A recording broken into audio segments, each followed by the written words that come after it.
आसी रज़ी अल्लाहु अन्हुमा क़ाल क़ाल रसूलुल्लाह सल्लल्लाहु अलैहि वसल्लम इन्न लिस्साइम इंद फ़ित्रिही लदावतन मा तुरद व समिअतु अब्दुल्लाह यक़ूल इंद फ़ित्रिही अल्लाहुम्मा इन्नी अस्अलुका बिरहमतिका अल्लती वसिअत कुल्ल शै अन तग़फ़िर ली। वान अबी हुरैरा रज़ियल्लाहु अन्हु क़ाल क़ाल रसूलुल्लाह सल्लल्लाहु अलैहि वसल्लम सलासतुन ला तुरद्दु दाअवतुहुम अस्साइमु हीना युफ़्तिर वल इमामुल आदिल व दाअवतुल मज़लूम यरफ़उहल्लाहु फ़ौक़ल गमाम व तुफ़्तहु लहा अब्वाबुस समा व यक़ूलुर रब्ब इज़्ज़ती व जलाली लअन्सुरन्नका वलौ बअद हीन औ कमा क़ाल अलैहिस्सलातु वस्सलाम। अमर इब्न अल-आस से रिवायत है, फरमाते हैं कि हज़रत ख़ातमुन नबीन मुहम्मदुर रसूलुल्लाह सल्लल्लाहु अलैहि वसल्लम ने इरशाद फरमाया कि रोज़ेदार की अफ्तार के वक्त दुआ ला तुरद रद्द नहीं होती। यानी जिस वक्त इंसान दस्तरखान बिछा होता है और उस वक्त जो दुआ मांगता है अल्लाह उस दुआ को रद्द नहीं करते, वो दुआ कबूल ही कबूल होती है। और फरमाते हैं कि अबू मुलैका के मैं दुआ मांगते हुए देखता था अब्दुल्लाह इब्न अमर इब्न अल-आस को कि अल्लाहुम्मा इन्नी अस्अलुका बिरहमतिका अल्लती वसिअत कुल्ल शै अन तग़फ़िर ली। आप लोग भी याद कर लीजिए अगर याद रहे तो। ऐ अल्लाह इन्नी अस्अलुका, मैं आपसे सवाल करता हूँ या करती हूँ, बिरहमतिका अल्लती वसिअत कुल्ल शै, उस रहमत के वसीले जो हर चीज़ पर आपके गालिब है, अल्लाह हमारी मग़फ़िरत कर दे। क्या दुआ मांगिएगा अफ्तार के वक्त?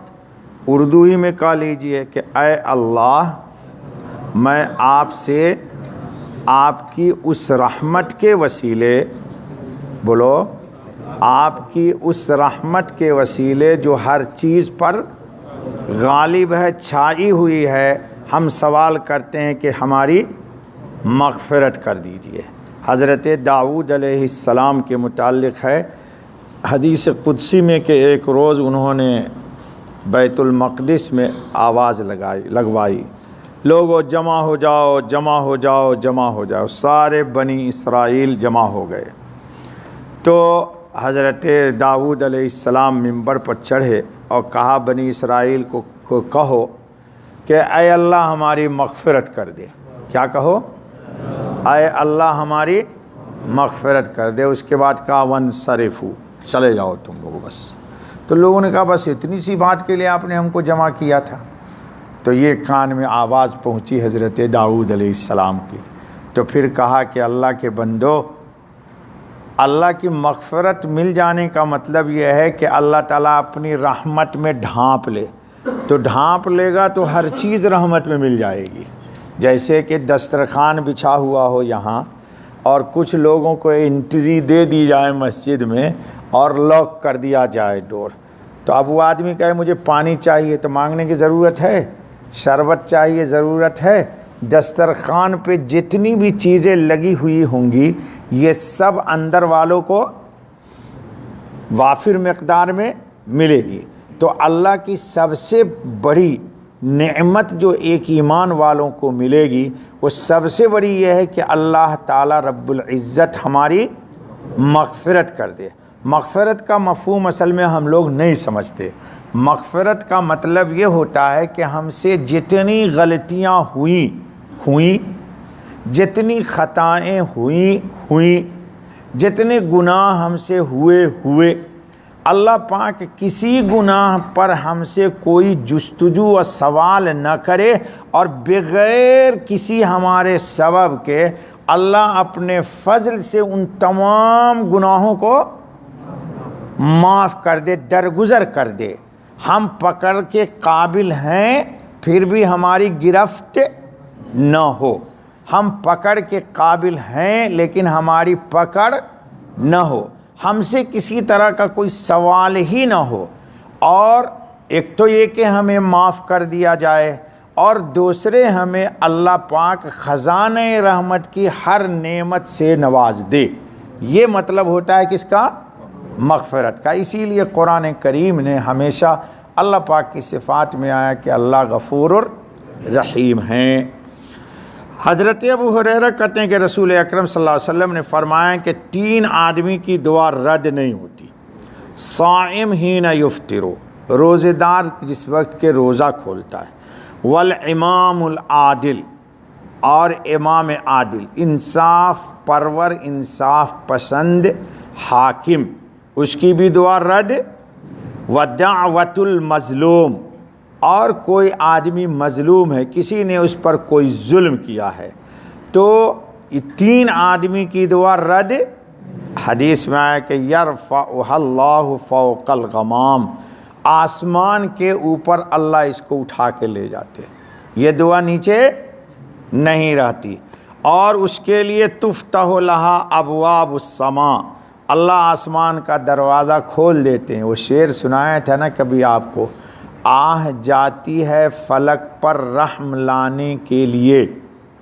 आह समझते हैं, एक आदमी ने एक आदमी को सताया, उसके दिल से एक हूक निकलती है, आह जाती है फलक पर रहम लाने के लिए, बादलो हट जाओ राह दे दो जाने के लिए। बादलो, ये इसी शेर में इसी हदीस का तर्जुमा है।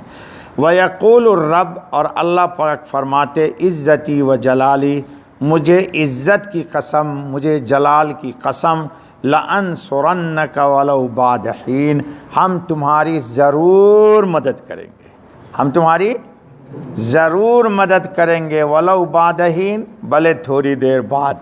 अल्लाह पाक देखते कि किस वक्त ज़्यादा इसके मदद की ज़रूरत है, तो इसको महफूज रख लेते हैं, जिस वक्त इसको ज़्यादा ज़रूरत पड़ेगी उस वक्त मदद कर देते हैं। अल्लाह ताला हम सबको कसरत से अफ्तार के वक्त दुआ मांगने की जी। लेकिन अफ्तार के वक्त तो लोग बिरयानी के लिए हल्ला करते रहते हैं, देखता हूँ ना, रोज़ाना हंगामा रहता है, किसी को दुआ मांगने की फुर्सत ही नहीं रहती। और अगर आप घर में हैं, ए बेटा पकौड़ा ले आ, दही बड़े ले आ, चाट मसाला ले आ, पता नहीं क्या ले आ, समोसे ले आ, नहीं। जो लोग घर में अफ्तार करते हैं उनको चाहिए कि दस्तरखान 5 मिनट पहले 10 मिनट बिछा लें, और घर का ज़िम्मेदार अपने बीवी को बैठाइए, बच्चों को बैठाइए, सब बैठ जाएं जी और दुआ मांगें। हाँ, कोई मेहमान है अगर गैर महरम तो ख़वातीन दस्तरखान पे न बैठें, लेकिन अगर नहीं है तो सब लोग एक साथ बैठ कर के जो जिस तरह टूटे फूटे अल्फाज में हो सके दुआ मांग लीजिए। आसान शक्ल ये भी है कि हिज़्बुल आज़म एक दुआ की किताब है मुल्ला अली कारी की, आपको कराची से, बॉम्बे से, दिल्ली से, लाहौर से मिल जाएगी जी। या मुनाजात मकबूल है हज़रत थानवी की। हुज़ूर सल्लल्लाहु अलैहि वसल्लम ने पूरी ज़िंदगी जितनी दुआएं मांगी 7 मंजिल में मौलाना थानवी ने भी जमा कर दिया है, और मुल्ला अली कारी रहमतुल्लाह ताला अलैह ने भी जमा किया है। तो वही लेके बैठ जाइए, और सारे बच्चे बीवी सब उसमें क्या कहें, आमीन आमीन आमीन। पहले बिस्मिल्लाह पढ़िए, बिस्मिल्लाह भी लोग नहीं पढ़ते दुआ में, बिस्मिल्लाह पढ़िए, फिर अल्लाह की हम्द कीजिए, फिर इस्तिग़फ़ार पढ़िए, फिर दरूद पढ़िए, और फिर दुआ मांगिए आखिर में भी। तो इंशाअल्लाह किसी न किसी दिन की दुआ तो कबूल होकर ज़ाहिर हो ही जाएगी। दुआ तो सब कबूल होती है, रद्द कोई नहीं होती, लेकिन कभी कोई चीज़ आप मांगते हैं तो अल्लाह वो सेव कर लेता है और उससे अच्छी दे देता है। या कोई बला आने वाली है तो दुआ के सदक़े अल्लाह बला को टाल देता है, या जो कुछ आप मांग रहे हैं अल्लाह उसको आपके लिए रिज़र्व कर लेता है आखिरत के लिए। किताबों में है कि एक आदमी को जब दुआओं का सिला आखिरत में मिलेगा तो तमन्ना करेगा कि मेरी दुनिया में कोई दुआ कबूल ही ना हुई होती। और आप लोग सब चाहते हैं हमारी दुआ यहीं कबूल हो जाए, क्योंकि हम लोगों के सामने आए, मरने के बाद की ज़िंदगी आँखों से ओझल है, छुपी हुई है। अल्लाह पाक हमको उनमें बनाए जिनको यहाँ भी मिले और वहाँ भी मिले। आप कहिएगा मौलवी साहब हमको आप आखिरत पे टाल दें जी, यहाँ भी ज़रूरत है कि जिस्म पे हमारे कपड़ा रहे, पेट में खाना रहे, सर पे टोपी रहे, पाँव में चप्पल रहे, इज़्ज़त भी मिले, ज़िल्लत से निजात भी रहे और हर तरह की अल्लाह आफ़ियत व सेहत दे। बस बाबा, सुभान अल्लाह बिहम्दी, सुभान अल्लाह रजीम, सुभानक अल्लाहुम्मा बिहम्दिक, अशहदु अल्ला इलाहा इल्ला अंत, अस्तगफिरुका व अतूबु इलैक। या अल्लाह कसूर को माफ़ कर दीजिए, ख़ता को बख्श दीजिए। अल्लाह तेरा शुक्र है कि हम सब रोज़ा भी रखते हैं अल्लाह, और कुरान करीम की तिलावत भी तरावी में सुनते हैं।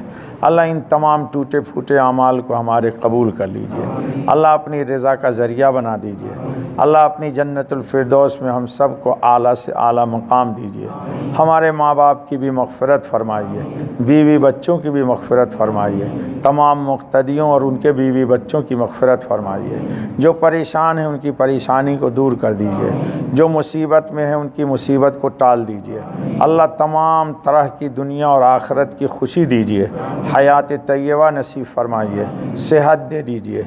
ए अल्लाह, आज ही किसी साहब ने कहा है वो हिंदुस्तान में ओटी की रहने वाली थी, एक खातून, अल्लाह उनकी मग़फ़िरत फरमाए, उनका इंतकाल हो गया।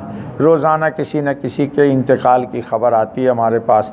अल्लाह उन तमाम लोगों की मग़फ़िरत फरमाए। अल्लाह हमारी भी मग़फ़िरत फरमा।